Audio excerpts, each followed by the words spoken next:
मुसलमान हिंदुस्तान में मुसलमान होना आसान है या मुश्किल? इस घटना से समझो।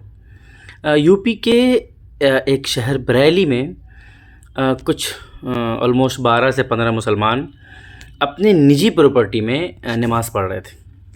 पुलिस ने कहा कि वो प्रॉपर्टी खाली थी, वहाँ पे कुछ रिलीजियस एक्टिविटी करने की कोशिश की जा रही थी। जिसके बाद कुछ लोगों ने, अज्ञात लोगों ने पुलिस को इन्फॉर्म किया। पुलिस ने आनन फान में जा कर के उन 12 लोगों को गिरफ़्तार कर लिया। अब सवाल ये उठता है कि कोई अपने पर्सनल प्रॉपर्टी में या कोई दूसरा इंसान जिस आदमी का प्रॉपर्टी है उसके परमिशन से उस प्रॉपर्टी में कुछ कर रहा है अगर, तो किसी को इसमें क्या दिक्कत हो सकती है? सेम पुलिस 25 दिसंबर को जब क्रिसमस डे पर ये लोग हुड़दंग मचा रहे थे, गुंडई कर रहे थे, तब वही पुलिस पीछे खड़ी होकर वीडियो बना रही थी।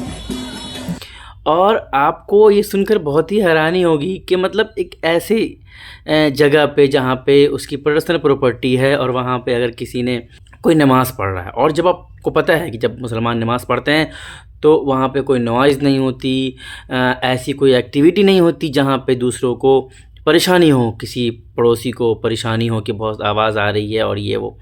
इसके बावजूद पुलिस ने क्या करा, उन्हें गिरफ़्तार कर दिया। फिर पुलिस की तरफ से बाइट आया। फिर उसके बाद हमने ये भी देखा कि उस ट्वीट को बाद में बरेली पुलिस ने डिलीट भी कर दिया।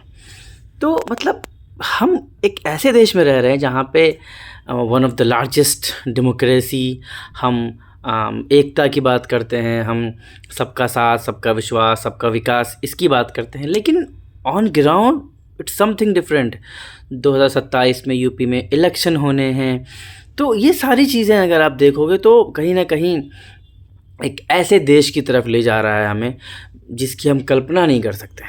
छोटी मोटी घटनाएं होती हैं और फिर मुसलमान को गिरफ़्तार कर लिया जाता है। बोलने पे एक 14 साल के बच्चे को उस पर FIR हो गई। एक सेकुलर कंट्री की जो कल्पना है हमारी, शायद कहीं ना कहीं एज अ नेशन हमें काम करने की ज़रूरत है। जो भी एजेंसीज़ हैं, मैं मतलब अपील करूँगा कि अगर ऐसी कोई चीज़ें हैं तो आप, ठीक है, आपका काम है, आप अपना काम कर रहे हो, लेकिन यार एटलीस्ट कुछ तो होना चाहिए ना कि लगे।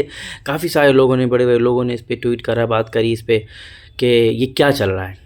कोई इंसान अगर अपनी प्रॉपर्टी में स्कूल बना रहा है वो आपको पसंद नहीं है, कोई नमाज़ पढ़ रहा है वो आपको पसंद नहीं है, तो मतलब फिर तो मुसलमान होना इस देश में आने वाले कुछ सालों में बहुत ही, जो लोग यहाँ रह रहे हैं वो मतलब फिर कैसे रहेंगे? डर का माहौल होगा, लोग सोचेंगे कुछ करने से पहले। ऐसे में तो हम फिर डेवलपिंग और डेवलप्ड नेशन का जो वो एक पूरा ये है वो पूरा ख़त्म हो जाएगा। हमें सोचने की ज़रूरत है इस पर।